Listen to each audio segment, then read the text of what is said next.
Et je vous parle en tant qu'un apôtre du Seigneur. Ma vie en elle-même en est une évidence. Je suis né de famille avec un père qui était modeste. Ma mère est parmi nous. J'ai vécu dans des conditions très très modestes. Cependant, quand le Seigneur Jésus est entré dans ma chambre à l'âge de 23 ans et que j'ai été appelé à lui, j'ai tout de suite embrassé la voix du Seigneur. Et quand Dieu m'a dit, il est temps pour toi d'aller à mission, j'avais 26 ans quand j'ai accepté l'appel. 27 ans, j'étais déjà en train de parcourir le monde pour faire ce à quoi Dieu m'a appelé. Alors, je suis arrivé en Côte d'Ivoire. J'ai passé mes premières nuits dans une gare de bus. Vous savez, je suis arrivé par bus. Et j'ai passé mes premières nuits à la gare Steve. Elle est encore là, cette gare. J'ai passé près de 3 mois et demi dans un camp de réfugiés à Bobo, où je peux aller montrer à certains où ça se trouve. Et j'ai vécu pendant 2 ans à Abidjan avec 15 000 francs de salaire par mois.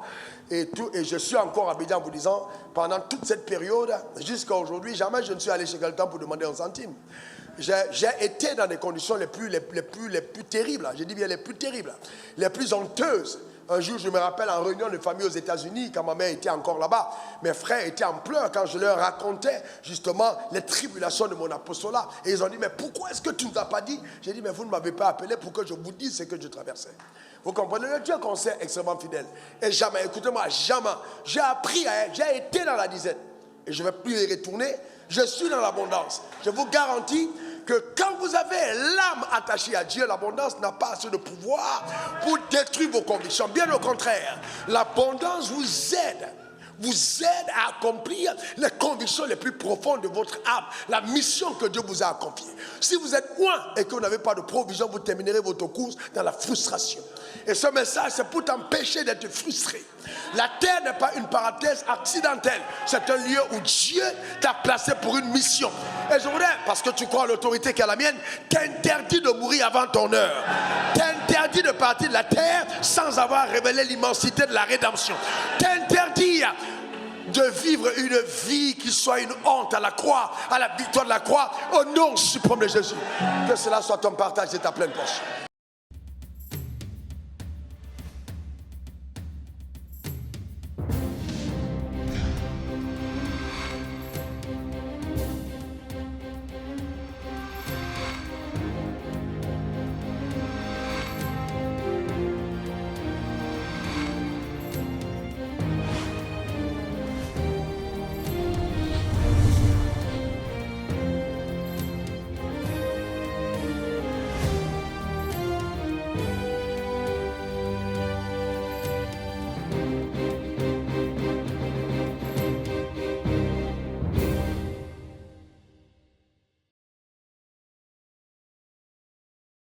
Père, je veux te rendre grâce pour ta fidélité.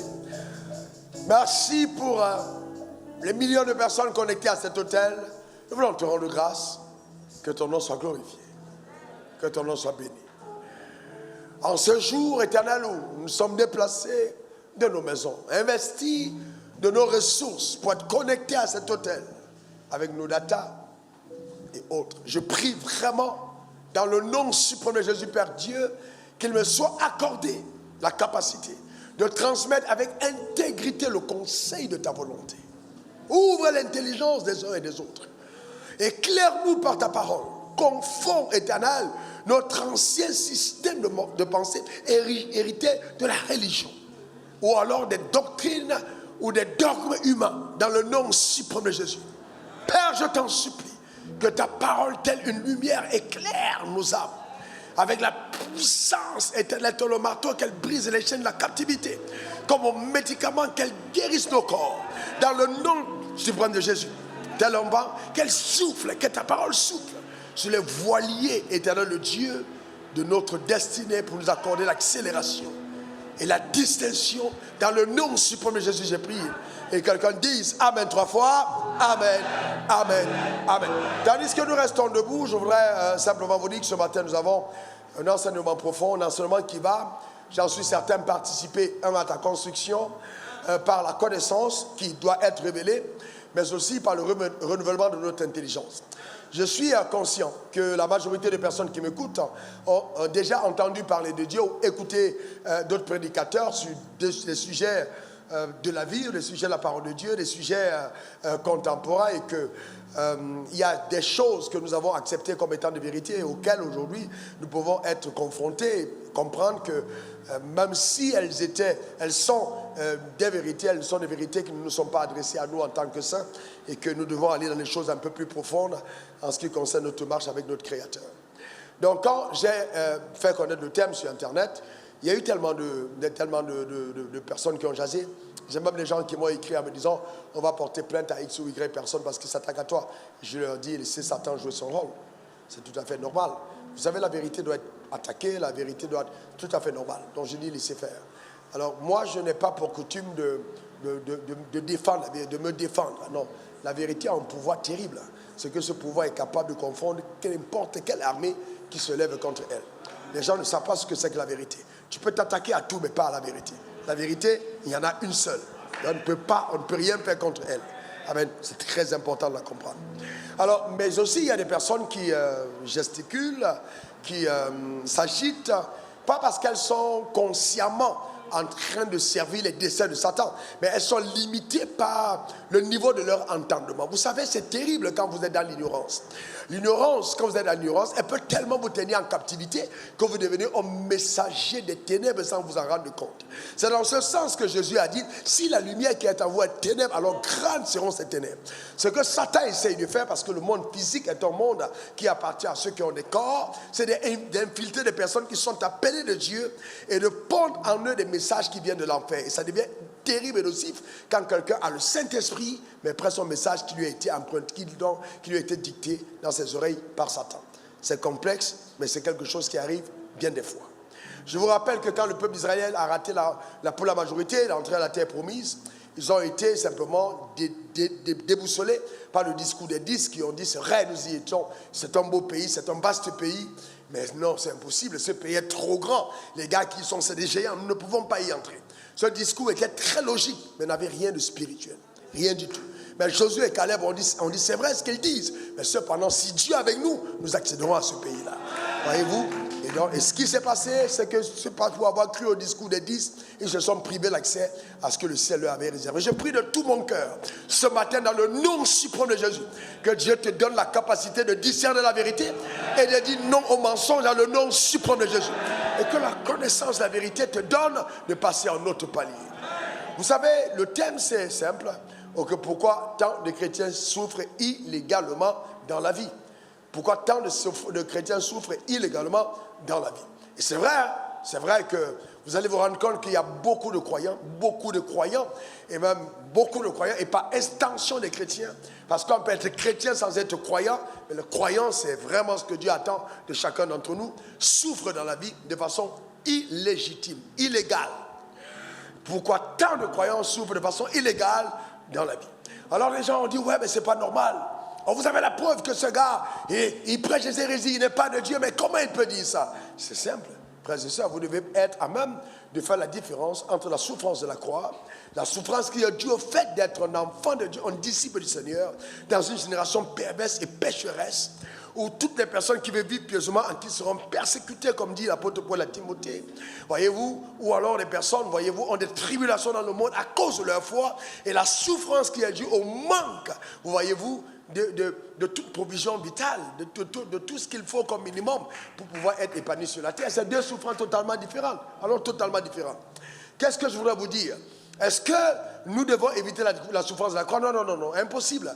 Tout c'est clair. Tu veux vivre pieusement en Christ, tu seras persécuté. Le disciple n'est pas au-dessus de son maître. Tout disciple accompli sera comme son maître. Si Jésus a porté sa croix, tu porteras la tienne. Ça fait partie de notre appel. Mais cependant, il faut bien qu'on arrive à dissocier cet engagement de cœur à défendre les vertus, la vérité, forcément, quel que soit les vents et tempêtes, et le fait de manquer, voyez-vous, de tout. C'est pas la même chose. C'est pas la même chose. Et je vous parle en tant qu'un apôtre du Seigneur. Ma vie en elle-même en est une évidence. Je suis né de famille avec un père qui était modeste. Ma mère est parmi nous. J'ai vécu dans des conditions très très modestes. Cependant, quand le Seigneur Jésus est entré dans ma chambre à l'âge de 23 ans et que j'ai été appelé à lui, j'ai tout de suite embrassé la voix du Seigneur. Et quand Dieu m'a dit, il est temps pour toi d'aller à mission, j'avais 26 ans quand j'ai accepté l'appel. 27 ans, j'étais déjà en train de parcourir le monde pour faire ce à quoi Dieu m'a appelé. Alors, je suis arrivé en Côte d'Ivoire. J'ai passé mes premières nuits dans une gare de bus. Vous savez, je suis arrivé par bus.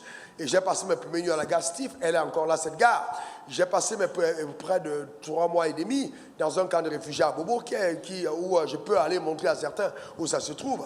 Et j'ai vécu pendant 2 ans à Abidjan avec 15 000 francs de salaire par mois. Et je suis encore à Abidjan, vous disant, pendant toute cette période, jusqu'à aujourd'hui, jamais je ne suis allé chez quelqu'un pour demander un centime. J'ai été dans des conditions les plus terribles, je dis bien les plus terribles, les plus honteuses. Un jour, je me rappelle en réunion de famille aux États-Unis, quand ma mère était encore là-bas, mes frères étaient en pleurs quand je leur racontais justement les tribulations de mon apostolat. Et ils ont dit, mais pourquoi est-ce que tu ne nous as pas dit? J'ai dit, mais vous ne m'avez pas appelé pour que je vous dise ce que je traversais. Vous comprenez? Le Dieu qu'on sait extrêmement fidèle. Et jamais, écoutez-moi, jamais, j'ai appris, j'ai été dans la dizaine. Et je ne vais plus y retourner. Je suis dans l'abondance. Je vous garantis que quand vous avez l'âme attachée à Dieu, l'abondance n'a pas assez de pouvoir pour détruire vos convictions. Bien au contraire, l'abondance vous aide à accomplir les convictions les plus profondes de votre âme, la mission que Dieu vous a confiée. Si vous êtes loin et que vous n'avez pas de provision, vous terminerez votre course dans la frustration. Et ce message, c'est pour t'empêcher d'être frustré. La terre n'est pas une parenthèse accidentelle. C'est un lieu où Dieu t'a placé pour une mission. Et je voudrais, parce que tu crois à l'autorité qui est la mienne, t'interdis de mourir avant ton heure. T'interdis de partir de la terre sans avoir révélé l'immensité de la rédemption. T'interdis de vivre une vie qui soit une honte à la croix, à la victoire de la croix, au nom suprême de Jésus. Que cela soit ton partage et ta pleine poche. Prête donc attention à ce discours, prête attention à la parole, prête donc attention à ce message qui va venir créer en toi quelque chose d'extrêmement profond. La connaissance est quelque chose d'extraordinaire, surtout quand elle vient du trône de la vérité. On va lire quelques textes. Premièrement, on va lire Ésaïe 53. Ésaïe 53, versets 1 à 5.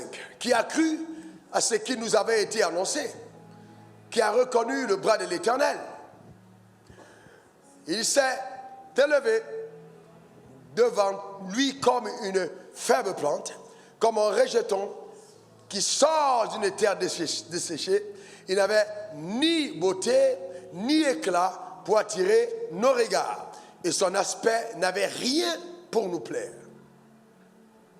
Méprisé et abandonné des hommes, homme de douleur et habitué à la souffrance, semblable à celui dont on détourne le visage. Vous voyez, ce texte-là, quand les gens voient souffrance, ils disent, ouais, mais Jésus a souffert. Mais on doit comprendre pourquoi il a souffert. Nous l'avons dédaigné. Nous n'avons fait de lui aucun cas. Suivez maintenant pourquoi il a souffert. Cependant, ce sont nos souffrances qu'il a portées. Je refuse de porter les souffrances que Jésus a déjà portées. Ça n'a aucun sens. Jésus a porté nos souffrances. Je refuse de porter les souffrances que Jésus a déjà portées. C'est de nos douleurs qu'il s'est chargé. Nous l'avons considéré comme puni, frappé de Dieu et humilié. Mais il était blessé pour nos péchés, brisé pour nos iniquités. Le châtiment qui nous donne la paix, le shalom est tombé sur lui. C'est par ces meurtrissures que nous sommes guéris. La parole de Dieu est bénie et elle a son emprise dans ta vie au nom suprême de Jésus. Donne-moi 3 bons amen. Jean 1, verset 29. Jean-Baptiste, voyant Jésus, le lendemain, il dit, voici l'agneau de Dieu qui ôte le péché du monde. Pas qui le couvre, mais qui ôte le péché du monde. C'est fort, hein? Romains 5, verset 21. Afin que, comme le péché a régné par la mort, vous voyez, comme le péché a régné par la mort, ainsi la grâce régna par la justice pour la vie éternelle. Par Jésus-Christ notre Seigneur. Tu peux t'asseoir dans sa glorieuse présence. Alors nous avons posé une question. pourquoi tant de chrétiens souffrent illégalement dans la vie. Donc voyez-vous, il y a la souffrance et il y a le côté illégal et illégitime. Si vous ne connaissez pas ce qui est illégitime, vous finissez par accepter le mensonge comme étant la vérité, l'abus comme étant un acte de justice. La première raison pour laquelle beaucoup de croyants souffrent sur la terre, c'est par ignorance. Par ignorance. Osée 4, verset 6. Mon peuple périt faute de connaissance. Donc quand Dieu évoque ici la notion mon peuple, il est en train de parler de l'alliance. Le peuple avec lequel il a une alliance. Le peuple duquel il s'est obligé. De par le pacte et le contrat conclu avec Abraham, leur père, quand il a dit ta postérité possédera la porte de ses ennemis, et ta postérité, sa postérité sera bénie comme les étoiles du ciel et comme le sable qui est sur le bord de la mer. Donc c'est un peuple qui a une alliance. Cependant, l'ignorance fait que l'alliance elle-même est suspensive à leur égard. Ils n'ont pas accès aux obligations de l'alliance à cause de l'ignorance. L'ignorance est terrible. Donc quand Satan veut se faire sombrer ta vie dans le chaos, il te plonge dans les abîmes de l'ignorance. L'ignorance, c'est le noir, c'est le back-out. L'ignorance rend légitime l'action de Dieu, l'action de Satan dans ta vie. Elle muselle la capacité d'intervenir de Dieu.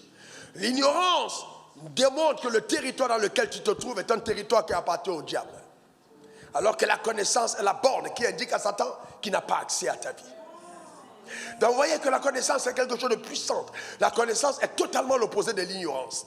Vous connaîtrez la vérité et la vérité vous affranchira. Donc la connaissance est vitale. D'ailleurs, comme j'aime à dire, la connaissance est la valeur la plus précieuse de l'univers. Elle a plus de valeur que des perles, plus de valeur que des diamants, plus de valeur que toute autre chose. La connaissance est quelque chose de fondamental. Vous ne pouvez pas prétendre avoir la foi dans l'ignorance. La connaissance est donc quelque chose de vital. Et l'une des choses que vous devez connaître, et consciemment et dans votre subconscient, c'est que Dieu n'a pas de projet de malheur pour les humains. Non, vous devez, je dis bien que Dieu n'a pas de projet de malheur pour les humains. Chaque fois que vous voyez la souffrance, vous voyez le malheur, le chaos, dites-vous tout de suite, là ce n'est pas une œuvre de Dieu parce que Dieu n'a pas de projet de malheur pour les humains. Il dit, je connais les projets que j'ai formés sur toi, projets de paix et non de malheur pour te donner de l'avenir et de l'espérance. Donc aussi, quel que soit ce que nous traversons dans la vie, et ça c'est quelque chose qu'il faut savoir, il y a toujours une possibilité pour nous d'accéder à ce que Dieu nous promet. Donc il n'y a pas de promesse de Dieu qui soit inaccessible. Aucune des promesses de Dieu n'est inaccessible. Et la promesse de Dieu ne fait pas de sélection de personnes. Elle est disponible pour quiconque aura eu l'audace de croire en elle, de par la connaissance et de la saisir de par ses actions. Voilà ce qu'elle est. Donc, frères et sœurs, ne vous mettez pas hors jeu, ne vous dites pas « ces choses ne sont pas accessibles pour moi ». Non, si tu le désires, ça peut être un signe prophétique que c'est à toi. Il crée en toi le vouloir et le faire selon ton bon plaisir. Son bon plaisir, donne-moi ton meilleur amen. La deuxième chose qu'il faut comprendre et qui vraiment muselle le fait de vivre le type de vie que Dieu réserve aux saints sur la terre des hommes, okay, c'est qu'ils ne comprennent pas c'est quoi être sauvé. Et ça c'est dramatique. C'est dramatique. Et vous savez, c'est la prolifération de la religion. Beaucoup de personnes viennent à l'église et ils pensent que bon, le simple fait d'appartenir à une communauté, c'est ce qu'il faut pour être heureux, être en paix avec Dieu. Non. Non. Et même, il y a des gens qui sont entrés ici par la fenêtre et non par la porte. Jésus ne les connaît pas. Le pasteur les connaît. Il donne la dîme comptée à l'église, mais pas comptabilisée au ciel. Parce qu'ils ne sont pas membres de la communauté du ciel. Ils sont membres d'une église sur la terre, mais ils sont méconnus au ciel. Être sauvé, c'est bien plus qu'être connu dans une église locale. Être sauvé, c'est bien plus que travailler dans une communauté. Être sauvé, c'est avoir accepté Jésus-Christ dans sa vie comme étant son Seigneur et son Sauveur personnel. C'est ça le salut. De l'avoir confessé publiquement et d'avoir reçu la vie d'en haut pour appartenir justement à la famille des rachetés. Être sauvé, c'est être connu par le ciel comme étant un enfant de Dieu. C'est ça le salut. C'est ça le salut. Cependant, il faut comprendre dans la plénitude, les profondeurs, le salut même en lui-même. C'est quoi le salut? Mais pourquoi devions-nous être sauvés? Et de quoi sommes-nous sauvés? Ça t'intéresse? C'est très intéressant, hein? Très, très intéressant. Nous sommes sauvés de quoi? Romains 5, verset 12. Ok, Romains 5, verset 12. Notez les textes. C'est pourquoi, comme par un seul homme, le péché est entré dans le monde. Alors, on s'arrête là un moment. J'ai dit, j'enseigne.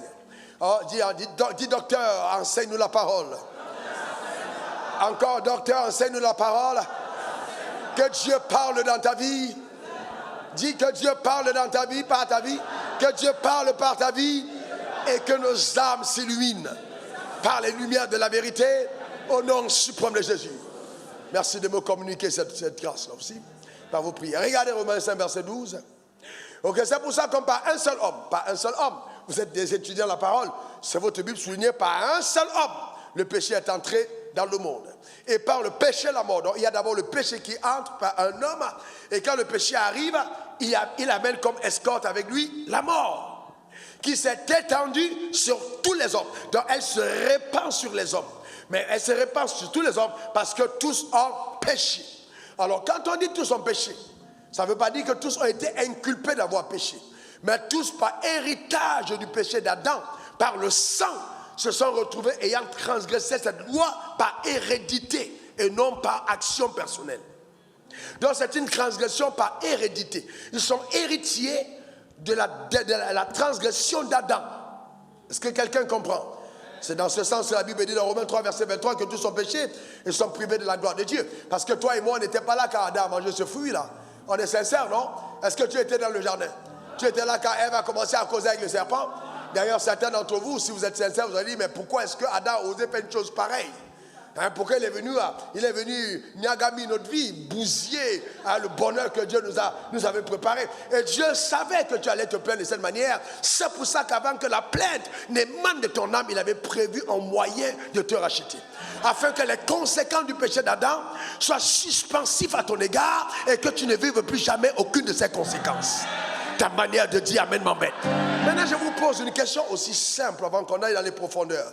Adam a-t-il été conçu pour la terre ou pour le ciel? Terre ou ciel? Soyez sûr la réponse. Hein?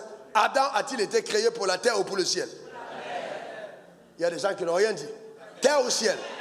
Quels sont ceux qui disent ciel? Levez la main. Quels sont ceux qui disent terre? Levez la main. Très bien. Alors maintenant, si Adam a été créé pour la terre, on doit comprendre ce que c'est. Quand Dieu a créé Adam, il lui a confié le mandat de domination. Il a dit à Adam, domine sur la terre.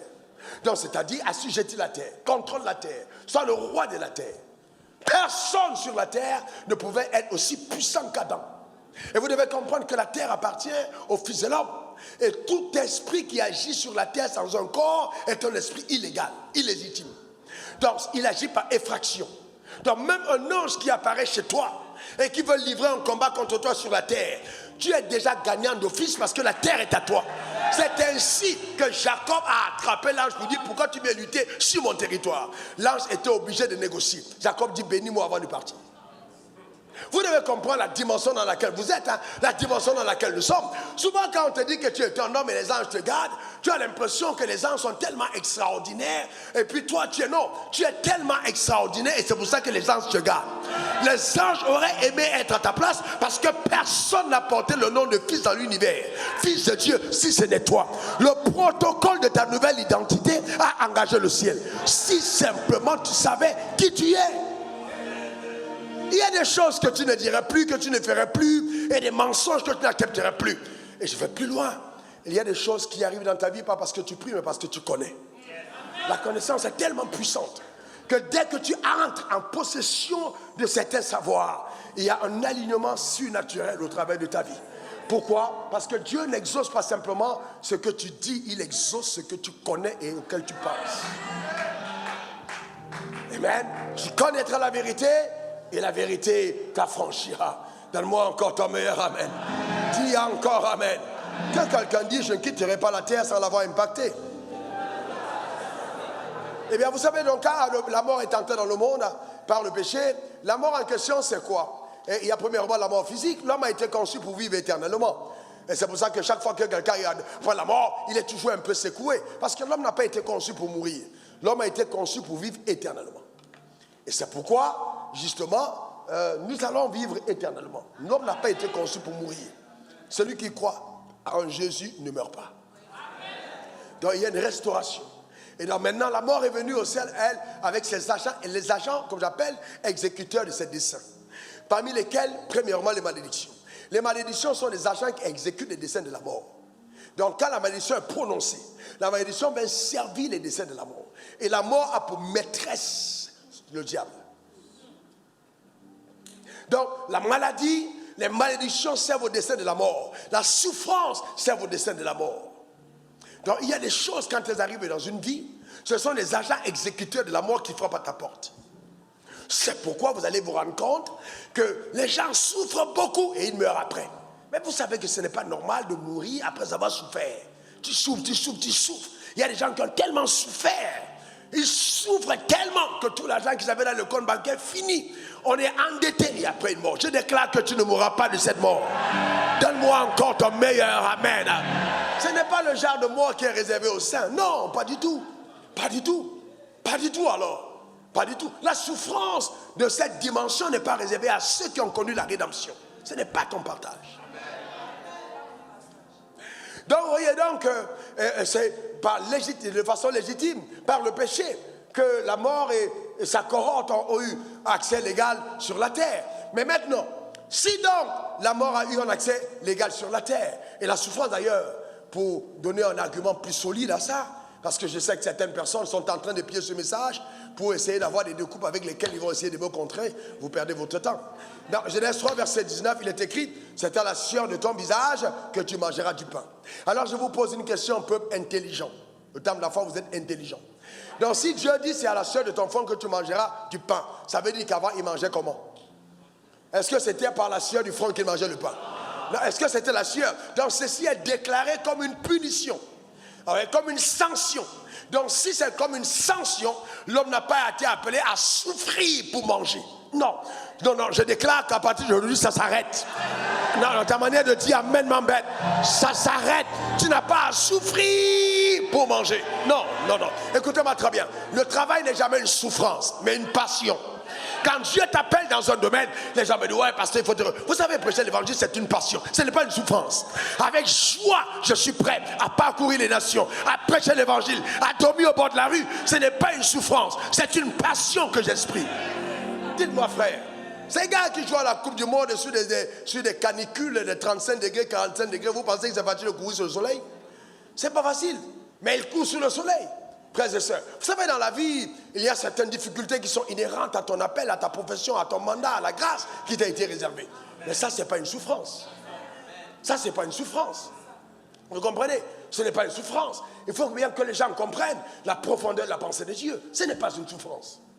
Dieu est un être extrêmement intelligent. Et je déclare sur ta vie, dans le nom suprême de Jésus, que tu n'auras pas, écoute, à te débattre, à souffrir. Non, non, non. Il y a des gens qui souffrent. Ça, non, la Bible dit l'ouvrier mérite son salaire. Tu penseras à quelque chose et tu vas l'acquérir. Tu travailleras et tu verras les résultats. Par ces paroles, je suis en train d'anéantir tous les décrets de la sorcellerie. Tous ceux qui ont dit que ton travail ne va pas porter de fruits, j'anéantis cela au nom suprême de Jésus. Et j'entends une voix qui me dit de te dire que tu auras une accélération dans la provision. Une multiplication d'abondance dans le nom suprême de Jésus. Ta manière de dire amen m'embête. Crois-moi, crois-moi, crois-moi. Chaque jour, chaque semaine, chaque mois apporte à ta vie un lot de grâce que tu n'avais pas connu avant. Quelque chose d'épatant et d'étonnant sous le soleil au nom suprême de Jésus. Donne-moi encore ton meilleur amen. Dis encore amen. Que cela soit ton partage. Cela soit ta portion. Ton père a souffert, ton grand-père a souffert, ton arrière-grand-père a souffert, ton arrière-arrière-grand-père a souffert, mais la souffrance est arrivée au terminus. Ça n'avancera plus. Tu es celui qui arrête le cycle de ce malheur perfide dans ta famille au nom suprême de Jésus. Dis encore amen. Est-ce que quelqu'un croit l'évangile qui lui a prêché ce matin? Est-ce que quelqu'un reçoit ces décrets avec foi? Donne-moi encore ton meilleur amen. La parole de Dieu marche. Elle marche quand on la reçoit avec foi. Elle marche quand on y croit. Ne t'ai-je pas dit que si tu crois, tu verras la gloire de Dieu? Eh bien, la Bible dit c'est par la faute d'un seul homme que le péché est entré dans le monde. Ça veut dire que l'acte de justice, voyez-vous, l'homme, tout à l'heure, j'ai demandé au premier culte, je ne sais pas si notre avocat est disponible encore ce matin, le révérend avocat ou avocat révérend. Ce matin, c'est révérend avocat. Est-ce que vous pouvez lui donner le micro, s'il vous plaît? Très bien. Alors, nous avons dit que par un seul acte, par un seul homme, le péché est entré dans le monde. Donc, quand quelque part, il y a un problème, quand il y a un problème quelque part, s'il y a une émeute, s'il y a ceci, vous savez qu'on n'arrête pas tout le monde. Il y a souvent les responsables, les personnes qui sont inculpées à la cour comme étant coupables de ce qui est arrivé. Donc, quand le problème est arrivé sur la terre, d'ailleurs, il faut bien comprendre que Dieu n'a même jamais accusé la femme d'être responsable. Il dit que la femme a été séduite. Il n'a jamais donné la responsabilité de la déchéance à la femme. Mais c'est intelligent. Il n'a pas inculpé la femme d'avoir commis un... Non, il dit que la femme a été séduite. Mais il savait que résidait en l'homme la capacité de dire non à la proposition de la femme. Et non, parce que l'ordre de lui a été donné, tu ne mangeras pas. Et je vais plus loin. Si l'ordre de lui a été donné, tu ne mangeras pas, l'ordre lui a conféré le potentiel, la capacité de ne pas manger. Chaque fois que Dieu te demande de faire quelque chose, la parole qui t'est adressée vient avec la force, te rendant à même de ne pas faire. C'est ça ce que Dieu fait. Donc quand Dieu te demande de ne pas faire quelque chose, tu peux ne pas faire la chose. Et l'homme avait cette capacité. Maintenant, la femme a pris le fruit, elle a donné à son mari qui a pris le fruit et il a mangé. Notez que quand la femme a mangé, c'est là que Dieu a demandé où es-tu, il n'a pas dit où êtes-vous. C'est pas qu'il ne savait pas où Ève était, mais il n'a pas eu besoin de causer avec Ève directement par rapport à ce problème. Il a parlé avec le premier responsable.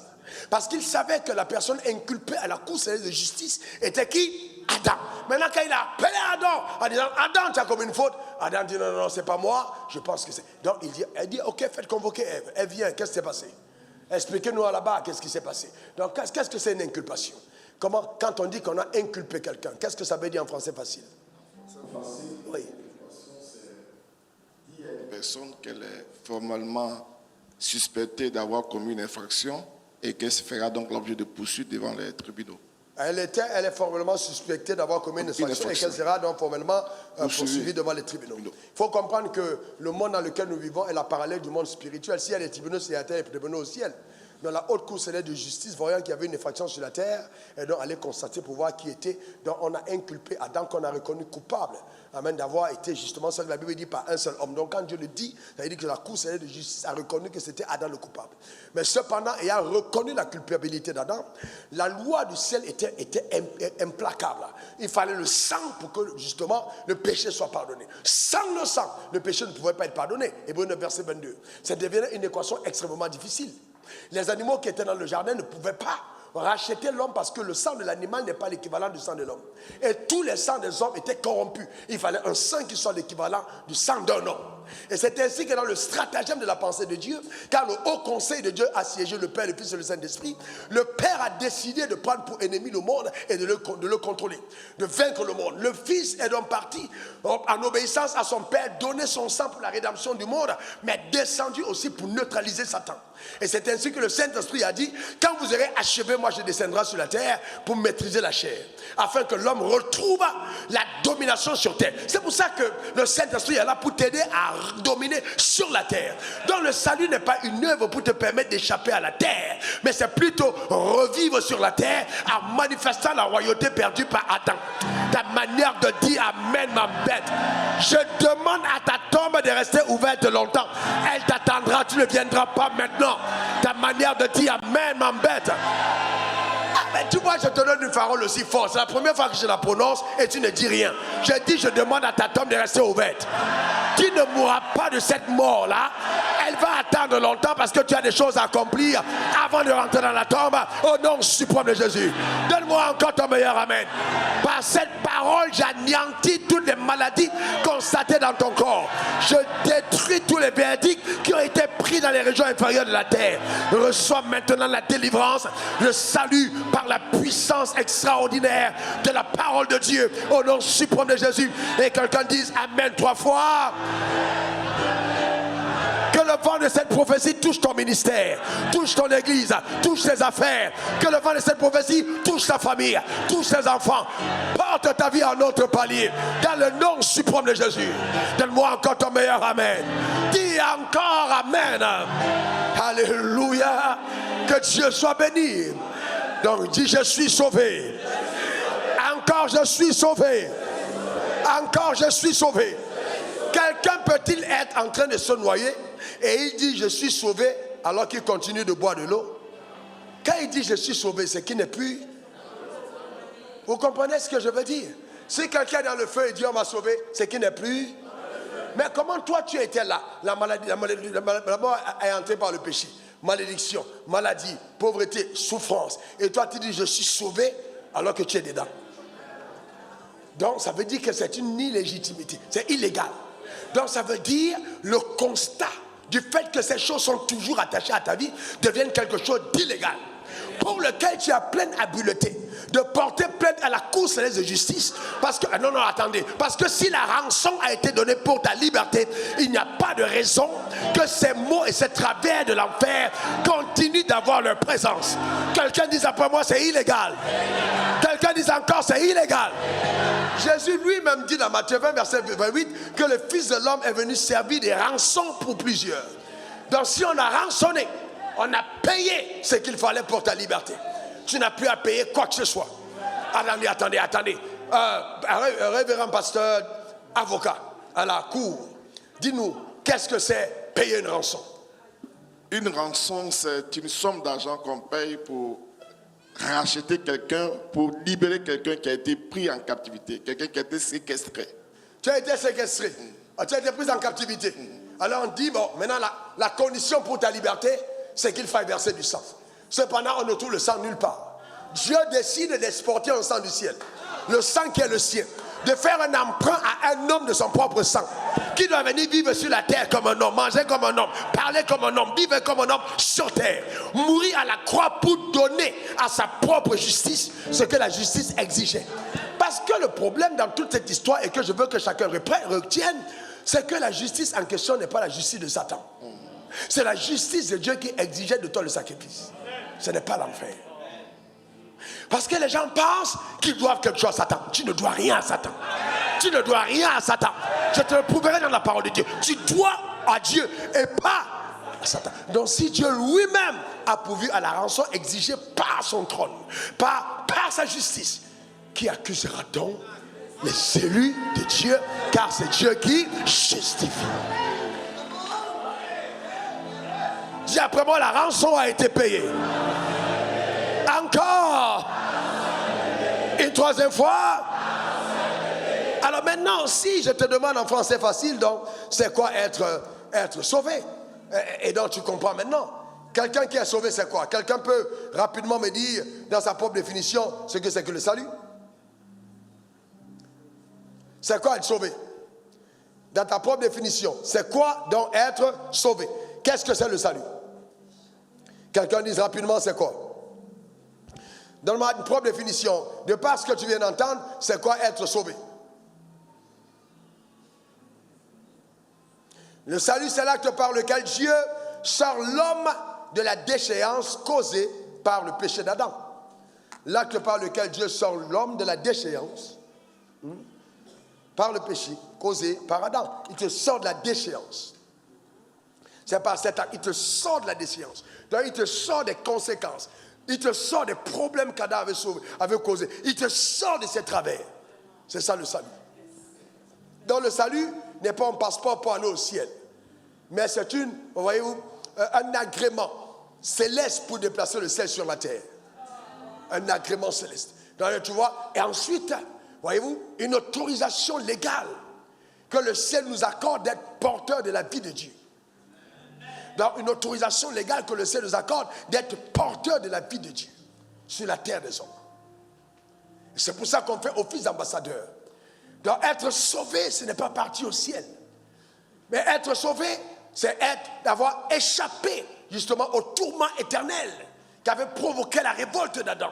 Et aujourd'hui, vivre le type de vie que Dieu avait préconçu pour les humains, mais qu'Adam n'a jamais vécu dans sa plénitude. Dans le type de vie préconçu par Dieu. Ouais, et qu'Adam n'a jamais vécu dans sa plénitude. Mais toi, tu le vivras entièrement. Moi, je le vivrai entièrement. Ta manière de dire Amen m'embête. Donne-moi encore ton meilleur Amen. Donc, c'est important de le comprendre. Premièrement, comprendre, c'est un manque de connaissance. De deux, avoir la révélation du salut. Tu vois, ou alors les gens ne vivent pas le type de vie que Dieu leur réserve parce qu'ils n'ont pas la révélation du salut. C'est le vrai problème. Troisièmement, les croyants souffrent parce qu'ils ne comprennent pas le pouvoir de la rédemption. Ils ne comprennent pas. Ça, c'est complémentaire au point 2. Le pouvoir de la rédemption. Quand Dieu dit qu'il t'a racheté, jusqu'où le pouvoir de la rédemption est capable d'amener à manifestation dans ta vie les évidences de la rédemption. Donc, comme c'est la haute cour céleste de justice qui a reçu le sang pour ta liberté, elle doit donc se tenir responsable de l'exécution du verdict rendu au ciel, qui a donc déclaré que par la mort de Jésus, Jésus étant non coupable, la non-culpabilité de Jésus est imputée à tous les hommes qui croient en lui. C'est ainsi que le châtiment qui nous donne la paix est tombé sur lui. C'est ainsi qu'il s'est chargé de nos souffrances, de nos douleurs. C'est ainsi que par ses meurtres ici, nous sommes guéris. Parce qu'il a pris ta place et toi, tu as pris la sienne. Donc le salut est une œuvre de substitution. C'est une œuvre de substitution. On n'est pas sauvé par la foi en nos œuvres, mais non par la foi en ce qu'il a accompli. Donc c'est là la substitution. Il a pris ta place. Jésus a pris la mienne. Et j'ai pris la place de Jésus. C'est pour ça que nous accédons à rien au ciel sans la mention de ce nom. C'est le nom qui nous donne l'accord, le nom qui nous donne l'accréditation. C'est le badge d'accès, c'est notre passeport. Amen, dans le règne céleste. C'est pour ça que nous sommes membres de son corps. Nous sommes connus comme étant les membres de son corps et il est la tête. Donc quand tu arrives quelque part, ce n'est pas toi qu'on voit, tu es caché dans un corps. Et la tête, c'est Jésus. Le diable te fera croire que dans le règne spirituel, c'est ton visage qu'on regarde. On ne te reconnaît pas par ton visage. Tu es caché en Jésus-Christ. Jésus est la tête du corps. Donne-moi ton meilleur amen. Dis encore amen. Donne-moi ta carte d'identité le plus rapidement possible, s'il te plaît. Ta carte d'identité le plus rapidement possible. Ok? Pendant que je circule, la première personne qui a trouvé me la donne. Hein? Ta carte d'identité dans le nom suprême de Jésus. Amen. Gloire à Dieu. Amen. Amen. Voyez-vous, si vous prenez cette carte d'identité, regardez là, ok? Regardez. Ok? Vous voyez quel visage? Hein? Le visage de qui? Est-ce que vous voyez le corps de bébé Chlorane? Que bébé Chlorane ait 2 pieds ou 1 pied, on s'en fout. Qu'elle soit mince ou en forme, on s'en fout. Ou là-bas, ou skinny, on s'en fout. Donc le plus important, c'est quoi? C'est le visage. Donc à partir du moment où on a vu le visage, aucun banquier ne va te dire, viens, on va faire l'examen de ton corps. Non. Donc quand je te donne une procuration, la procuration ne fait pas mention de ton nom. La procuration fait mention de mon nom. Et la procuration t'envoie à la banque, t'amène à la banque, pas pour jouir de tes avoirs, mais pour jouir de mes avoirs. Donc quand tu vas à la banque avec ma procuration, on te sert dans mon compte, on ne te sert pas dans ton compte. Maintenant, voici ce qu'on te sert. Apocalypse 5, verset 10 à 12. Regarde ce qu'on te sert. Regarde ce qu'on te sert quand tu vas. Ok? Tu as fait d'eux un royaume et des sacrificateurs pour notre Dieu. Et ils régneront où? Ils régneront où? Ils régneront où? Verset 11. Avant d'arriver au 12, je regardais et j'entendis la voix de beaucoup d'anges autour du trône.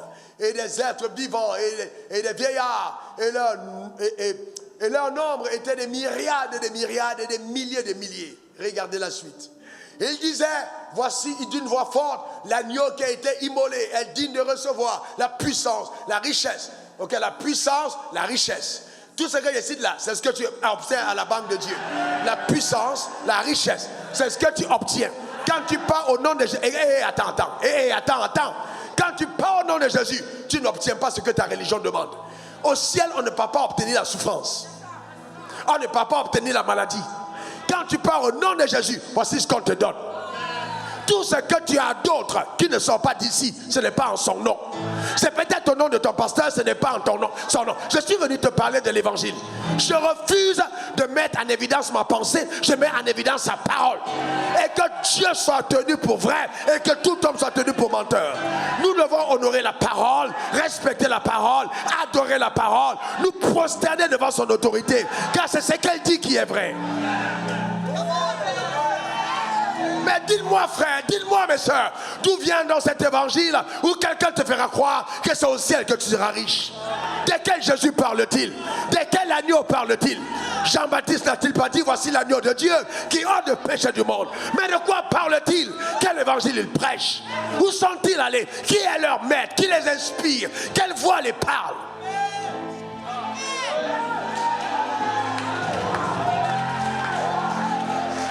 Sinon, c'est au nom de Jésus.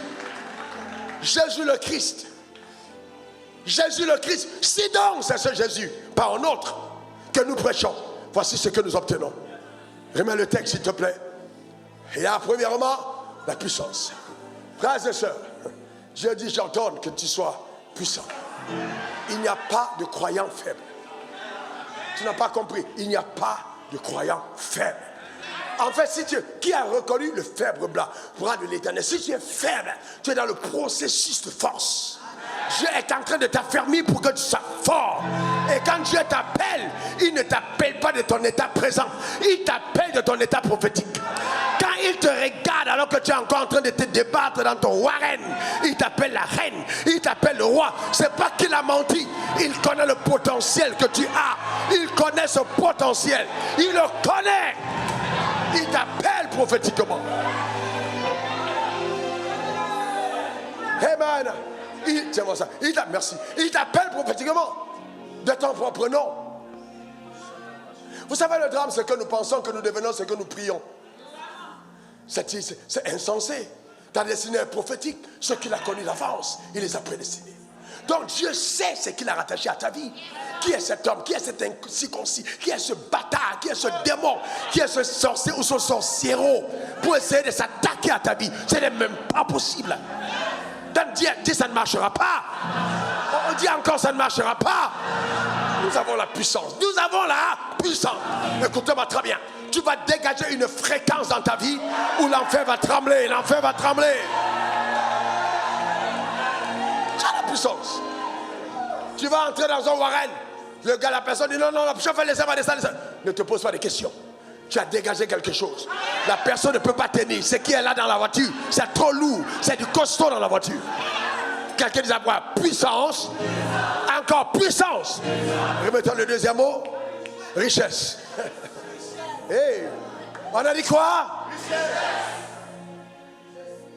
Je cherche le mot pauvreté si je ne trouve pas. La sagesse, la force, l'honneur, la gloire. La gloire. C'est-à-dire le statut perdu par Adam. La gloire est restaurée. Non seulement restaurée, mais on ajoute un autre, la louange. C'est-à-dire que ta vie va donner aux gens de chanter des cantiques. Ta main va louer Dieu de t'avoir porté. Les membres de ton église vont célébrer ta vie sur terre. À cause de ton ministère et de ta personne. Donne-moi encore ton meilleur amen. Dis encore amen. C'est ce que nous avons en Christ. Mais tout ça, nous avons en un seul nom, le nom de Jésus. Donc quand nous partons à la banque de Dieu, on dit faites-moi voir vos papiers. Alors si tu viens avec ton nom, on dit il n'y a rien pour toi ici dans le compte. Mais quand tu déposes la carte d'identité avec Jésus, on dit serve-le. Non seulement on dit serve-le, on dit amenez-le au service VIP. Donc on dit au VIP, on te demande qu'est-ce que tu veux boire.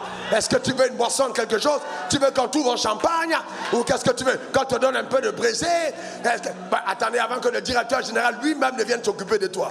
Mais entre-temps, pendant que les arcans du ciel, toutes les forces sont en train de vouloir te servir, on vient chuchoter à l'oreille, il s'agit du Fils. Il s'agit du Fils. C'est le Fils du propriétaire. C'est le Fils du patron. Est-ce que quelqu'un comprend de quoi je parle? C'est le Fils du patron. C'est le Fils lui-même qui est là. C'est le Fils qui est à la banque. Est-ce que quelqu'un comprend? Amen. C'est pour ça qu'il dit quand vous priez, s'il vous plaît, ne dites plus Dieu, dites Papa, notre Père, notre Père. Que les myriades l'entendent, que les anges l'entendent, que les trônes l'entendent, que les dignités l'entendent, qu'ils sachent que tu es le Fils de Papa. Hey, est-ce que quelqu'un comprend de quoi je parle? Quelqu'un dit yeah! Quelqu'un dit yeah! Gloire à Dieu. Amen. Moi je suis un fils à papa. Un fils à papa. Amen. Je suis né avec une cuillère en diamant dans la bouche. Je ne suis pas n'importe qui. Reconnaissez donc que ceux qui ont la foi sont les fils d'Abraham. À tous ceux qui l'ont reçu, à ceux qui croient en son nom, il leur a donné le pouvoir de devenir enfants de Dieu. Je ne sais pas qui tu étais, mais je suis devenu enfant de Dieu. Amen. Acclame très fort Yahweh. Gloire à l'agneau. Amen. Gloire à Jésus. Amen. Je suis devenu enfant de Dieu. C'est ce que je suis. Par la foi en Dieu, devenu enfant de Dieu. Amen. Gloire à Dieu. Vous savez, donc j'ai dit, les enfants de Dieu ne comprennent pas le pouvoir de la rédemption. Mais il faut le comprendre. Quel pouvoir derrière? Quel pouvoir dans la rédemption? C'est incroyable, le pouvoir de la rédemption. C'est incroyable. Imaginez, si on prêchait cet évangile aux gens tous les dimanches, vous imaginez ce que les gens deviendront dans la vie? Romains 5, verset 17, paroles vivantes. Ok? En effet, si par la faute d'un seul homme, la mort a accédé au pouvoir et exercé un règne incontesté sur une humanité réduite à l'esclavage. Un règne incontesté. La mort a accédé au pouvoir. Sauf que je suis venu dire à quelqu'un, le pouvoir a changé de camp. C'est pour ça que j'aime la démocratie américaine. Il y a soit les démocrates, soit les républicains. Sur la terre, il y a soit les ténèbres, soit la lumière. Mais nous avons changé. Pendant longtemps, celui qui était au pouvoir était le parti des ténèbres. Mais je suis venu à vous annoncer que les élections ont eu lieu et remporté à jamais celui qui a repris le pouvoir. C'est le pouvoir de la lumière. Donne-moi ton meilleur amen. Dis encore amen. Ouh, waouh.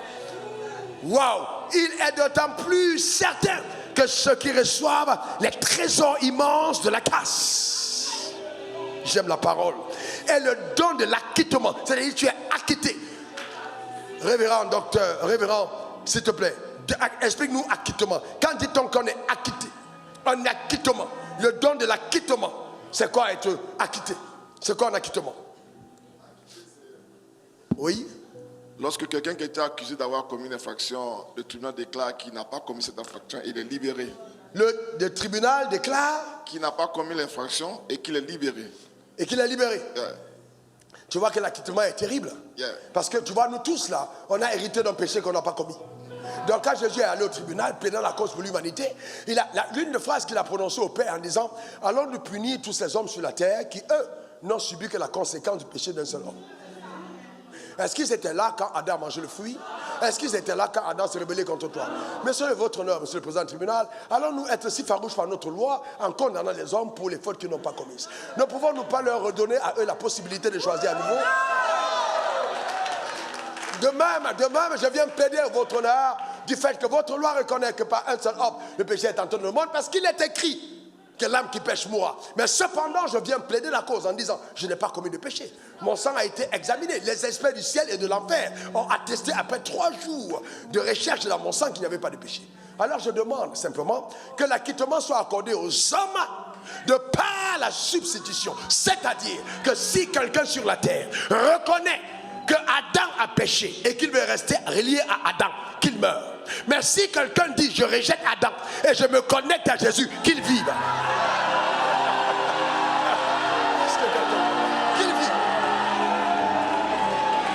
Qu'il vive.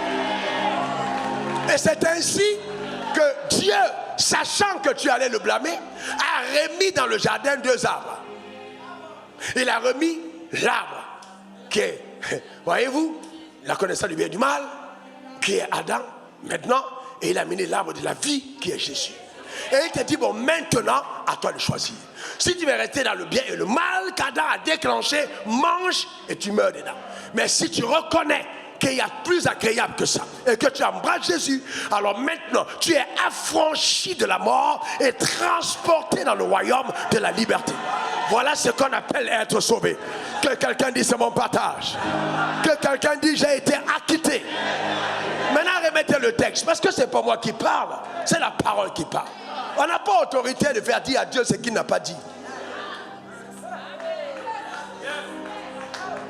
Il dit, non, on ne peut pas dire à Dieu de faire dire ce que Dieu n'a pas dit. Ok, participant. Le doigt l'acquittement. Participeront au règne de la vie par Jésus-Christ ici-bas. Dès ici-bas, dès ici-bas, dès ici-bas.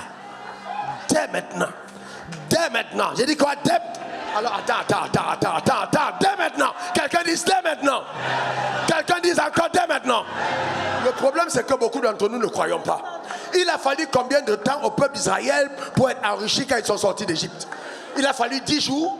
Il a fallu 20 jours. Il a fallu 2 ans. Il a fallu combien de jours?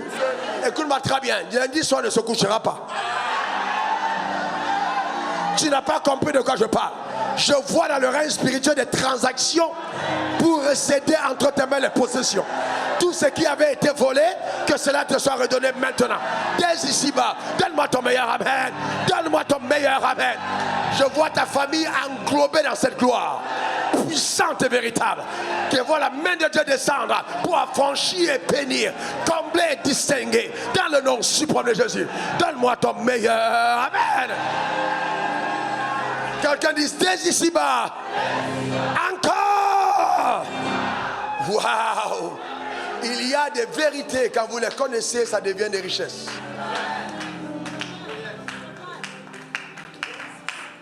Ma fille, je prêche le Dieu s'en va le jour vers les années 2000 dans un état vraiment incroyable. Et je dis en pleine prédication que si je meurs pauvre, ne m'enterrez pas, je ne suis pas encore mort. Je me suis interdit de mourir pauvre. Je me suis interdit de mener une vie qui ne crée pas de l'impact. Je refusais, Dieu m'a dit un jour, je n'étais pas appelé à lire la Bible, mais à la vivre. Je refusais de lire simplement la Bible, je veux vivre la Bible. Toute promesse de Dieu à mon égard, toute promesse, je saisis chacune d'entre elles. J'appelle cela à manifestation dans le nom suprême de Jésus. Toute promesse. Je dis quoi? Toute promesse. Toute promesse de Dieu. Je saisis toute promesse. Toute promesse, toute promesse. Toute promesse de Dieu, je saisis. Mettez le texte là, mettez le texte. Regardez ce qui est écrit. C'est puissant. Waouh.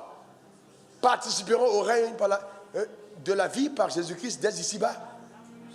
La puissance de la vie nouvelle dominera leur existence. Et jusque dans l'éternité, ils vivront en roi. Ça s'appelle la restauration de ta royauté. Reçois-la dans le nom suprême de Jésus. Donne-moi encore ton meilleur amen. Ça s'appelle la restauration de ta royauté. Retrouve le standard. Dis à ton voisin, retrouve le standard. Encore retrouve le standard. Gloire à Dieu. Est-ce que vous voulez qu'on aille encore dans plus de profondeur que ça? Est-ce que vous aimez la parole de Dieu? Est-ce que vous vous délectez de la vérité? Dieu est puissant. La rançon a été payée. Dieu est puissant. Amen. Assieds-toi un moment. La quatrième raison, c'est qu'ils n'ont pas foi.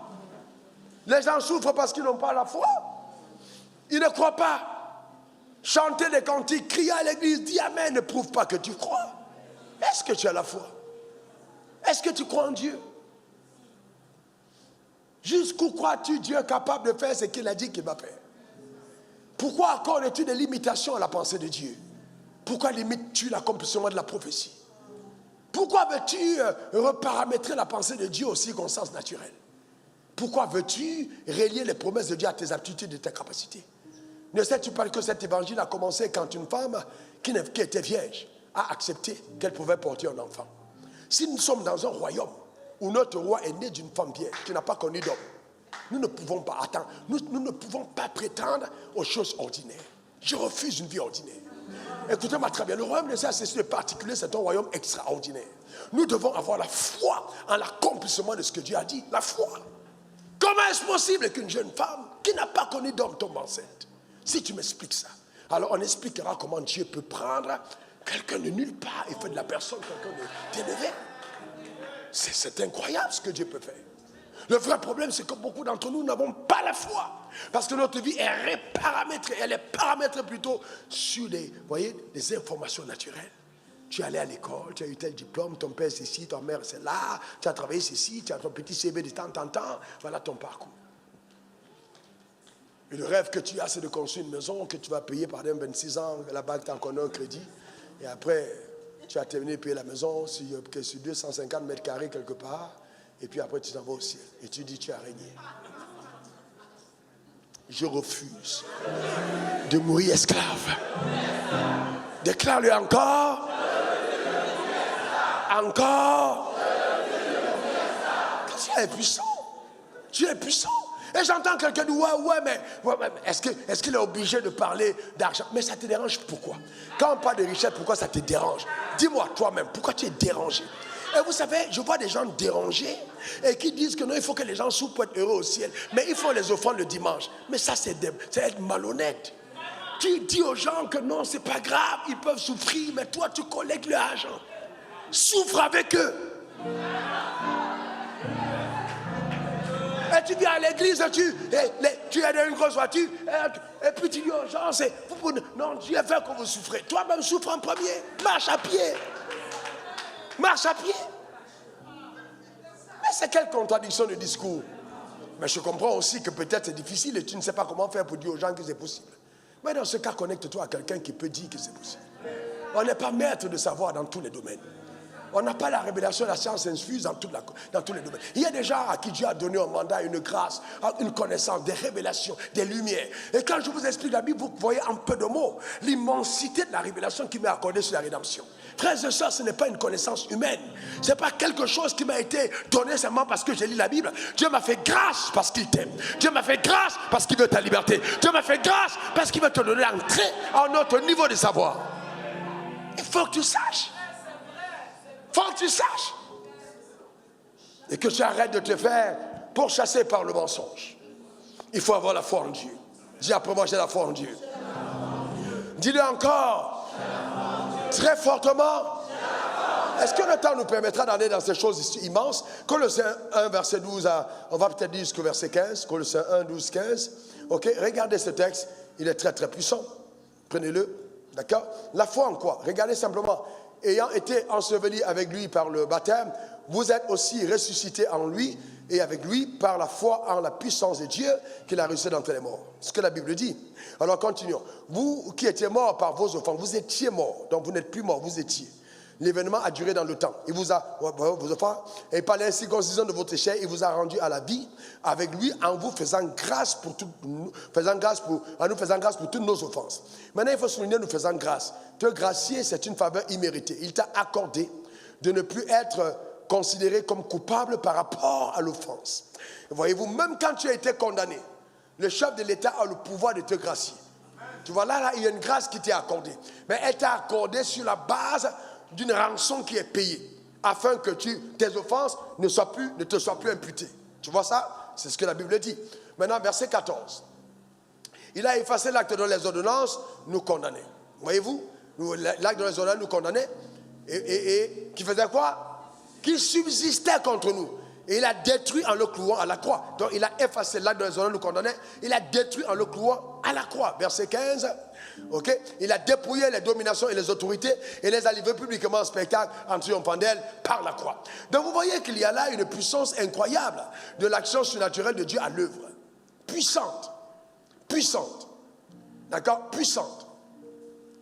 Et Dieu est incroyable. Donc, quand vous revenez maintenant au texte de Colossiens 1, 12 à 15, que j'ai voulu qu'on lise, et il nous a donné Colossiens 2, c'est pas grave, les deux se complètent. Allons-y, Colossiens 1, 12 à 15. Ok? Colossiens 1, avant le Colossiens 2, rendez grâce à Dieu qui nous a rendu capables d'avoir part à l'héritage des saints dans la lumière. C'est le même texte.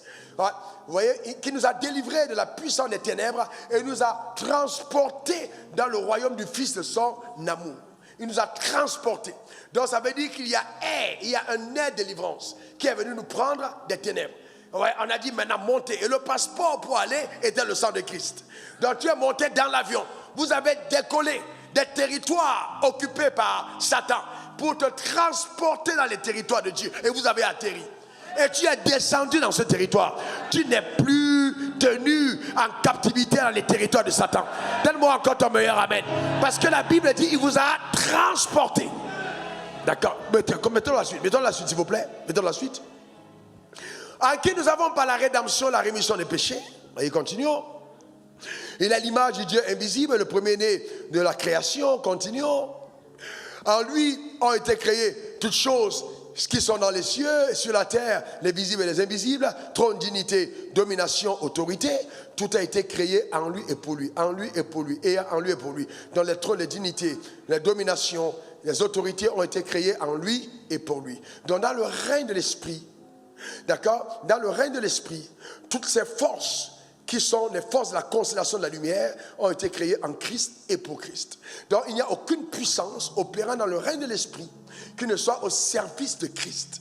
Alors maintenant, si Christ a franchi et Christ fait de toi son protégé, comment penses-tu que cette domination, ces autorités ne vont pas engager la vérité à ton égard? Il faut donc comprendre qu'il y a, le temps me manquerait pour expliquer ça aujourd'hui, dans le rang spirituel, une cohorte d'agents appelés les dignités.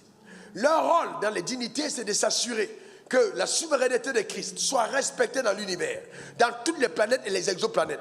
Dans ce que Jésus dit, ce que la parole annonce, les dignités se chargent de s'assurer que cela est accompli. Donc quand Dieu te donne une parole, les dignités sont aussi chargées d'escorter cette parole et de créer les événements, de par la mystique de la prédestination ou alors du mandat prophétique pour que cette parole arrive. Ce sont ces autorités qui ont confondu la maison de Potiphar et qui ont même provoqué le sentiment que la femme a eu vis-à-vis de Joseph parce que le temps de sortie était arrivé.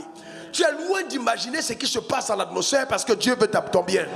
Ta manière de dire Amen m'embête.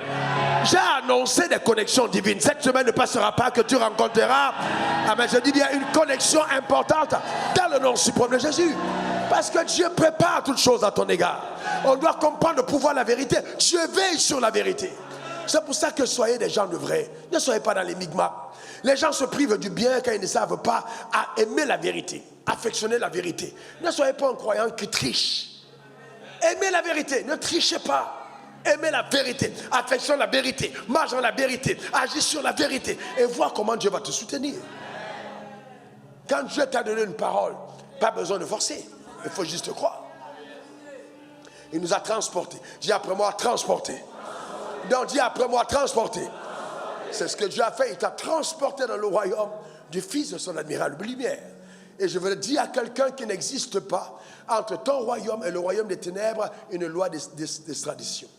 Donc il est impossible pour toi, même si tu avais commis une faute en enfer, que tu sois extradé en enfer pour aller subir les conséquences.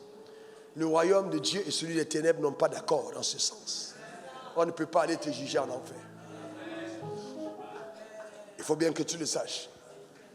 Demande à ton voisin s'il a bien compris ce que je suis en train de dire.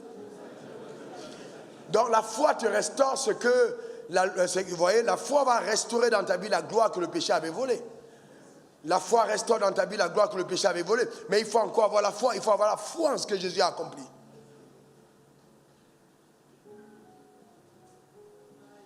Et si je te disais que Dieu n'est plus fâché contre toi aujourd'hui? Et si je te disais que Dieu n'a plus de problème avec toi aujourd'hui? Et je vais plus loin. Si je te disais que si Dieu se fâche contre toi, il se rendait coupable de sa loi. Parce qu'il a déjà reçu la rançon. Comment peut-il se fâcher de quelqu'un qu'il a relaxé par rançon? Comment va-t-il faire? C'est pour ça qu'il t'a fait grâce de toutes tes offenses. Quelqu'un dit, ouais, mais pasteur, est-ce que? Arrête le est-ce que. Ce n'est pas notre pensée, c'est la Bible. Je n'aime pas ajouter à la parole de Dieu ma pensée. C'est la Bible. Hey, c'est la Bible. N'ajoutons rien, ne retranchons rien, c'est la Bible. Il nous a fait grâce pour toutes nos offenses. Ça te dérange? Eh bien, sois dérangé. C'est ce que la Bible dit. Donc le vrai problème, c'est que les religieux veulent être plus durs que Dieu. Il t'a fait grâce pour toutes tes offenses. Toutes nos offenses. Passées, présentes et futures. Et il y a un seul péché que Dieu ne pardonnera pas aux hommes, le blasphème contre le Saint-Esprit. Ce n'est pas venu de ma bouche, mais de Dieu. Est-ce à dire que c'est une affection au mal? Jamais. Parce qu'en te graciant, il t'a donné la capacité de haïr le mal. La grâce te donne une imputation d'un potentiel divin, un changement de nature, une haine vis-à-vis de ce qui est mauvais et l'amour pour la vérité. C'est ça, être un enfant de Dieu. Calculer et réfléchir Non, ce n'est pas. Un enfant de Dieu aime la vérité, aime la sainteté, aime la droiture, aime les voies de Dieu. C'est une affection qui ne vient pas de son intelligence, mais de la nouvelle nature. Vous ne faites pas fonctionner une voiture d'essence avec le carburant diesel. Vous ne faites pas fonctionner un saint avec le péché. Parce que les moteurs là ne prennent pas la même chose. Donc, tu vois ce que je veux dire? Que quelqu'un dans ton meilleur amen.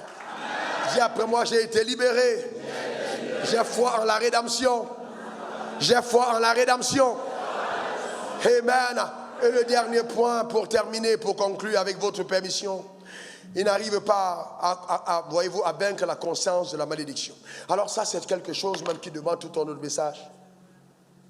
Vous voyez, aujourd'hui, on a tellement de conscience de la malédiction. Je vais vous dire très honnêtement, les gens sont plus attirés quand vous dites malédiction. J'aurais pu présenter le thème autrement et avoir même des gens dans la rue jusqu'à l'autre côté parce que le thème simplement, c'est waouh, ok, on va neutraliser le sorcier de mon village. Opération à chacun son sorcier. Opération hôtel contre hôtel. Opération tu ne le verras plus jamais. Bon, ok, c'est pas mauvais, hein. Aussi longtemps qu'on attire les gens, c'est pas mauvais par le Saint-Esprit.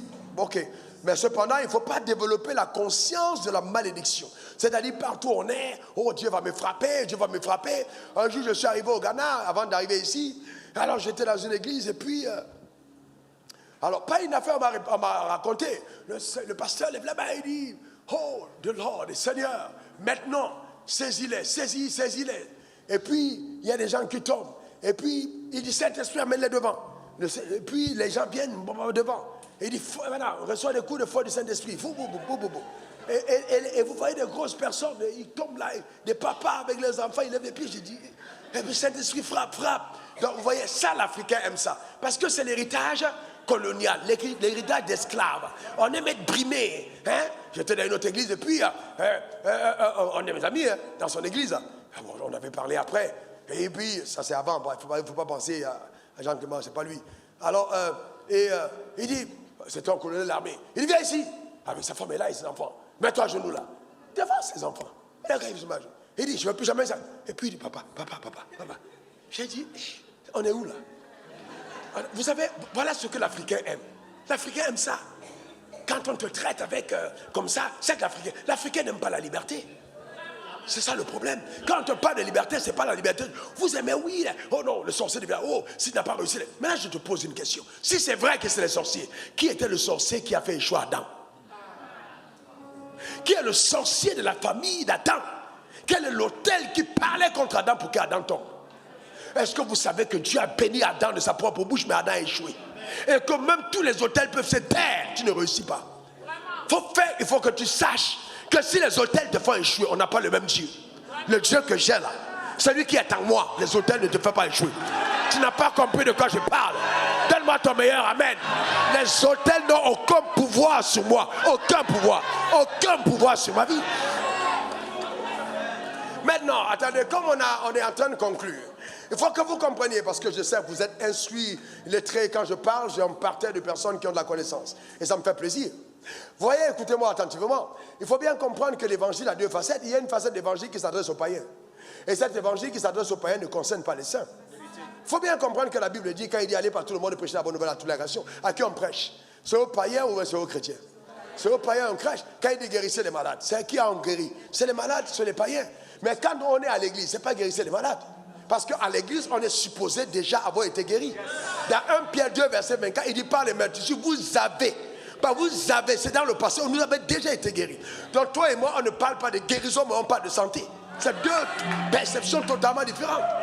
Totalement différentes. Donc je ne parle pas de malédiction, je parle de bénédiction. C'est un langage différent. Mais pour le païen, la malédiction tient. Ah oui, la malédiction tient. Ne vous trompez pas, il y a des gens qui ne vont jamais réussir. Parce qu'une femme du village a cassé des brindilles et on a parlé sur un tas de cailloux. Et on a mis ton nom quelque part et puis c'est terminé. Tous tes mariages se cassent, les frères, ça s'arrête. Mais tu n'es pas supposé être concerné par ça, toi, enfant de Dieu. Tu n'es pas supposé. Le païen est concerné, mais toi, tu n'es pas supposé être concerné. Et je vais te dire que, écoute-moi très bien, moi, Jésus m'est apparu 3 fois. Je ne parle pas en l'air. En ce qui concerne l'apostolat, la souffrance, les durs, les endurés, dans ma génération, je vous mets à défi. On n'est pas nombreux à avoir payé ce prix. Je vous dis, je sais de quoi je parle. Je sais de quoi je parle. On n'est pas nombreux à avoir payé ce prix. Je sais de quoi je parle. Et puis, si je veux parler dans la chair, je suis né d'une famille de la sorcellerie existe. Je suis la dernière personne à vous dire que la sorcellerie n'existe pas. Je sais ce que c'est que la sorcellerie. Mon corps a été entaillé de scarification. Ma mère m'a conduite chez Jambo. Et tous les marabouts incroyables. Elle est là, j'étais pardonné. Elle est enfant de Dieu. Et là, voilà. Ce gars, vous savez, vous ressemblez à ce que vous adorez. Ce gars avait été vilain comme seuls les démons peuvent rendre un homme vilain. Il avait un ventre gros, un nombril qui déposait, avait des yeux, il mettait le noir. Il avait des joues bizarres. Il était là comme ça, Jambo. Et à un moment, nous amenait chez Jambo. Et Jambo était un mystificateur. Un mystificateur. Quand ma maman arrive comme ça, il fait des trucs, il la mystifie. Tu vois, ma maman est déjà... Tout ce qu'elle a vendu là, elle porte, elle va donner à Jambo.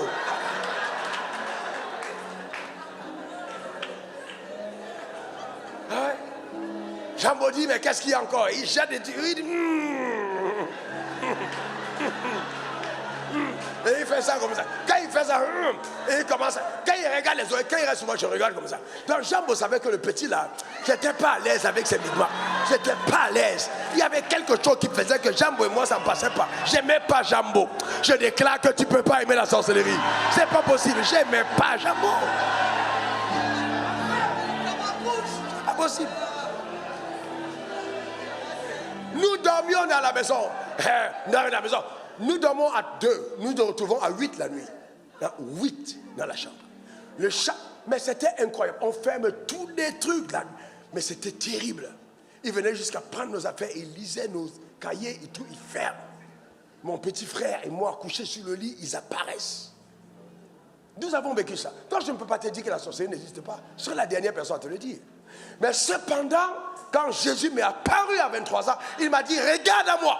Écoutez-moi bien. Est-ce que vous savez, oh là là, est-ce que le temps permet, est-ce que vous savez qu'il y a des délivrances où on n'a même pas besoin qu'un pasteur intervienne? Donc, c'est-à-dire, tu as cru en la parole et en la vérité. La nuit, il y a une opération mystique et divine. L'ange de Dieu qui descend chez toi et qui me fait au combat.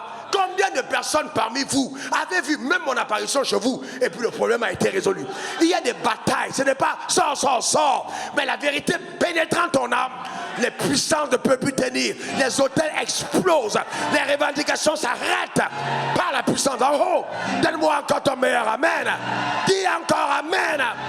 Mais cependant, il y a des personnes qui, vivant dans le monde et n'ayant pas connu Christ, dans les profondeurs de ce que c'est, auront besoin d'aller à des hôtels pour essayer d'avoir posé des actes des rituels. Non, mais moi je te montre le chemin le plus simple. Pourquoi je vais transformer l'hôtel en de Jambo Beast? Jambo, je n'ai pas aimé Jambo, donc ce ne sera pas un ministère de Jambo. Il faut que Jésus t'affranchisse. Et celui que le Fils affranchit est véritablement libre. Est-ce que quelqu'un comprend? Maintenant je comprends. Je sais, vous m'attendez. Premièrement, vous allez dire, ouais, mais est-ce que ce n'est pas Dieu qui a dit, Simon, Satan t'a réclamé? Heureusement qu'il a dit Simon. Jamais Satan ne peut réclamer Pierre. La réclamation est basée sur Simon, sur l'ancienne nature, l'ancienne personne. On ne réclame pas Pierre, on réclame Simon. C'est ton ancienne personne. Mais ici, devant l'avocat, il nous dira que quand on a constaté ton décès, on m'a fait à la poursuite. N'est-ce pas vrai? Dis-le, explique-le-leur. En français facile. Non, dis-le-leur qu'ils comprennent. Dis-le-leur. Oui, normalement, oui. Oui. Normalement, quand une personne décède, la procédure s'arrête. La procédure s'arrête. Quelle que soit la procédure. Quelle que soit la procédure. Elle s'arrête. Ouais. Et, sérieux? Oui. Que tous ceux qui me doivent vivre longtemps. Ils doivent payer avant de mourir.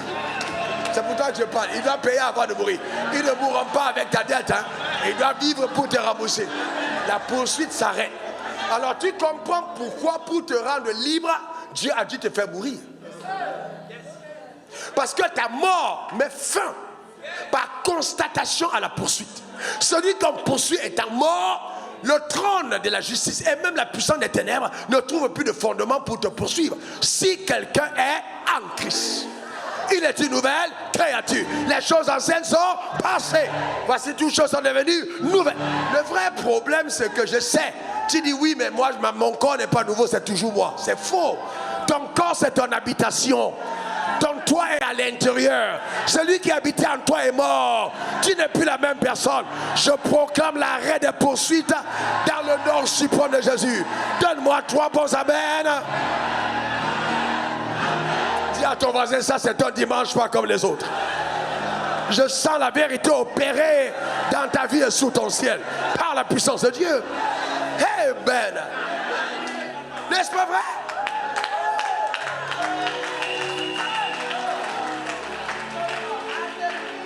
Tu es né de nouveau. Alors on va te dire, ouais, bon, dans tous les cas, ouais, il y a l'autel de ton père, ouais, malédiction. Maintenant revenons. Les gens prennent des expériences. Laissez-moi vous parler aussi par expérience. Et bien, en rattachant sur la parole de Dieu. Je crois en ça. Je crois aux autels. Ne vous trompez pas, j'y crois sérieusement. Et j'ai vu les tourments que ça a causé dans ma famille. J'ai crié pour ma famille, j'ai pleuré pour ma famille. J'ai vu les tourments. J'ai vu ces tourments. Quand Dieu m'a dit, fils, c'est toi le successeur de ton père, et mets fin à l'adoration de Satan dans ta famille. Je suis descendu à mon village. Il y avait 2 arbres sacrés. On venait jeter la nourriture en donnant la nourriture aux dieux. Il y avait une case dans laquelle on mettait les crânes de toutes les personnes mortes. Après un temps, on vient, on enlève ton crâne, on met dans la case. Et c'est là où les gens venaient chercher des conseils. Dieu me dit, tu dois mettre fin à ça si tu es mon fils. Vas-y, mettre fin à ça. Pour vous dire que ça n'a pas été un combat facile. Ah, mais tout le monde m'a dit, et même les pasteurs, ne cherchent pas ta mort avant l'heure. Comment vas-tu oser? Personne n'a jamais fait ça et puis les vivants. J'ai dit, ok, mais si Dieu m'a dit de faire, il m'a donné mandat, je vais partir. J'ai raccourci le témoignage, je l'ai raconté déjà. Et on a abattu les 2 arbres. Dans un des arbres, on a trouvé des bouteilles de bière. Dans les arbres. Et tous les jeunes garçons de la concession étaient tenus par l'alcool. Il n'y a pas un seul que l'alcool n'avait pas tenaillé. Mais c'était cette divinité qui était là. Moi-même, je faisais des comas éthyliques avant ma nouvelle naissance. On me transportait des bars pour m'amener à la maison. Mais ça venait de là. Il y a des racines et des mots qui arrivent parce qu'il y a certaines adorations. Mais cependant, dès que je suis né de nouveau, c'est terminé. Je ne suis plus concerné. Et non simplement je ne suis plus concerné, la légitimité de mettre fin à cette adoration m'avait été conférée par le ciel et par ma position d'héritier dans la famille. J'ai renversé. Détruit. On m'a dit, il ne vivra pas longtemps. Mais Dieu a béni ma vie après cette obéissance de façon fracassante. Et il m'a dit, bâtis un hôtel à cet endroit. Bâtis-moi un hôtel. Et j'ai conçu une maison. Par la grâce et la force que Dieu m'a donnée, tu ne peux pas passer sans t'arrêter. C'est d'une beauté que l'imagination même conçoit difficilement. Donc quand ils ont vu monter cette maison, érigée par la foi en Dieu et non par l'adoration de leur Dieu, ils se sont rendus compte que power passe power. Et la puissance se dépasse. Je déclare sur ta vie que tes évidences, j'ai dit tes évidences, j'ai dit quoi? Tes évidences seront des preuves que la parole de Dieu marche. Donne-moi ton meilleur amen. Dis encore amen. Arrêtez la confiance aux malédictions. Arrêtez. Faites confiance en Dieu. Exode 20 verset 5. Je sais que vous m'attendez là. Exode 20 verset 5. Regardez ça. Regardez ça. 1, 2, 3, 1, 2, 3, 1, 2, 3. Ensemble.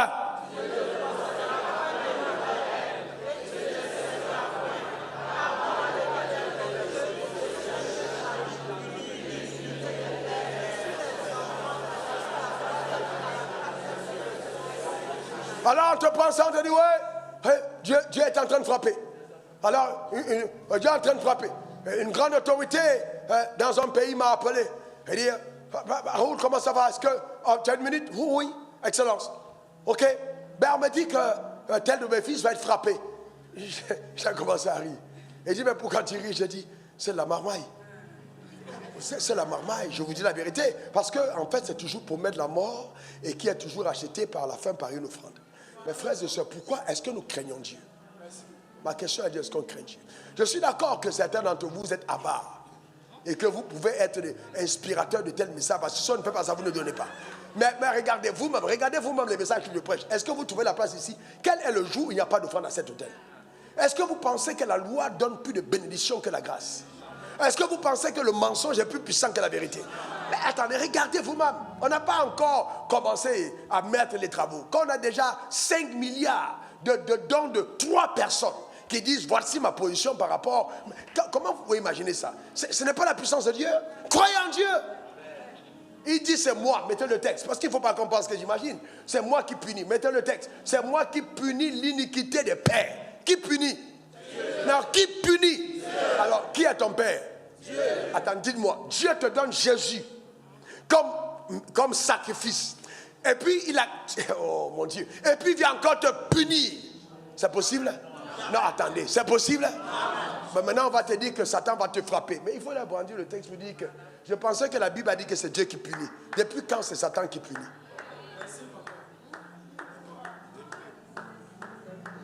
Maintenant, sachez que les gens incultes, les gens illettrés, les gens dépourvus de sang, les gens faibles sont plus nombreux que les forts. Vous voulez construire une armée de personnes fortes, vous prêchez la vérité. Vous voulez avoir une armée de suiveurs, vous prêchez le mensonge. Ils sont plus nombreux. Ici, il y a beaucoup de personnes qui ont dit, ouais, je viens à l'église, mais moi, je me sens pas aller autant fort parce que c'est une église riche. Ce n'est pas tellement parce que c'est une église riche. On n'est pas dans la mentalité des flatteurs. C'est rare une église où il y a équilibre entre hommes et femmes. Je ne suis pas là pour flatter et entendre amen, amen. Je ne suis pas un rêveur. Il faut que je te dise la vérité. Il faut que je te dise la vérité. Donne-moi ton meilleur amen. Qui punit, Dieu ou le diable? Qui punit? Est-ce que Dieu est fâché avec toi? Maintenant, regardons le verset qui suit. On va terminer avec ça. Regardez. Et vous savez quoi? Voici la raison pour laquelle Satan est en furie. Voilà la raison pour laquelle il est énervé. Parce qu'il sait qu'il lui reste peu de temps. Malheur à la terre. Nous sommes dans un combat. Et c'est la raison pour laquelle Dieu te bénira. Pour que l'extension de son royaume soit une évidence. Donne-moi ton meilleur amen. Avant que je ne revienne à ça, j'entends une prophétie sur ta vie. Je vais t'arroser de mes grâces. De telle enseigne que quand les gens te verront, ils sauront que je suis l'Éternel qui bénit. Je suis l'Éternel qui élève. Reçois cette parole au nom suprême de Jésus. Donne-moi encore ton meilleur amen. Quelqu'un dise amen. De par ces paroles, j'éradique, je détruis, je renverse toutes les malédictions consignées et rattachées à ta vie. Je déclare qu'elles sont sans effet au nom suprême de Jésus. Donne-moi encore ton meilleur amen. Dis encore amen. Que cela soit ton partage. Tu es déjà en Dieu quelqu'un et tu ne seras pas autre chose. Que ta royauté soit visible. Que ta royauté soit visible. Que ta royauté soit manifeste. Que ta royauté soit démontrée dans le nom suprême de Jésus. Donne-moi ton meilleur amen. Tu l'es déjà en Christ, dis amen.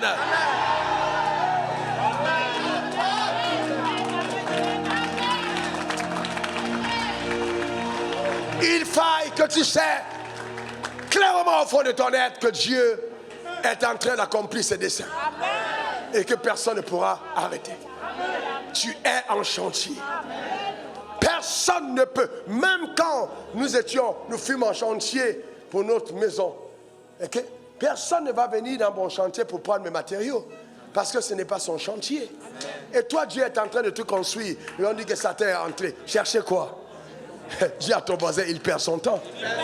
Est-ce que quelqu'un comprend l'évangile? Dis, il perd son temps, dis, il perd son temps, dis, il perd son temps. Ce n'est même pas possible. Voyez-vous, c'est la vérité. Maintenant, Dieu dit aussi au verset 6 de Exode 20, qui fait miséricorde jusqu'à 1000 générations de ceux qui m'aiment et qui gardent mes commandements. Moi, je te pose une question. Tu aimes Dieu ou tu le détestes? Non, tu aimes Dieu ou tu le détestes? Cependant, attendons, remettons dans... je vous ai parlé de ce texte, Galates 3, verset 9. On peut laisser 7 comme tout le monde connaît. Allons-y au verset 9. Galates 3. Reconnaissez donc. Non, il y a dit verset 9. Ça, c'est 7. OK? Voilà, très bien. De sorte que ceux qui croient sont bénis avec Abraham Donc, on est fait quoi? On est bénis en qui? Avec Abraham Parce que la bénédiction se répand jusqu'à 1000 générations. Et je veux te dire que depuis qu'Abraham est parti, on n'a pas encore atteint les 1000 générations. Et même, il y a eu prolongation des générations. Parce qu'après, à Abraham, c'était 1000. Quand Isaac est venu, il a prolongé. Quand Jacob est venu, il a prolongé. David est venu, il a encore prolongé. Et maintenant, moi, je viens, je prolonge à ma famille. Je prolonge encore dans le nom suprême de Jésus. Je déclare des bénédictions à telle chose dans ta vie. Sois arrosé, sois distingué, sois porté, sois favorisé, sois élevé dans le nom suprême de Jésus. Donne-moi 3 bons amen. Lève ta main droite et dis, ma vie n'est plus la même. Car je suis en Christ. Racheté à grand prix. J'extrais mon nom de la liste des croyants qui souffrent illégalement dans la vie. Car il est écrit que je régnerai dans cette vie par Jésus-Christ, lui seul. Je mets fin au tourment de l'enfer. Je mets fin au décret de Satan. Et j'appelle, en vertu de la grâce, la démonstration du règne de Dieu à tous égards dans ma vie et celle de ma famille. À partir d'aujourd'hui, je me déconnecte d'Adam. Je me reconnecte à Christ. Je n'appartiens plus à la lignée maudite, mais je suis membre du corps de Christ, membre de la loi de l'esprit de vie en Christ Jésus. Amen. Amen et amen. Acclame très fort ton Créateur.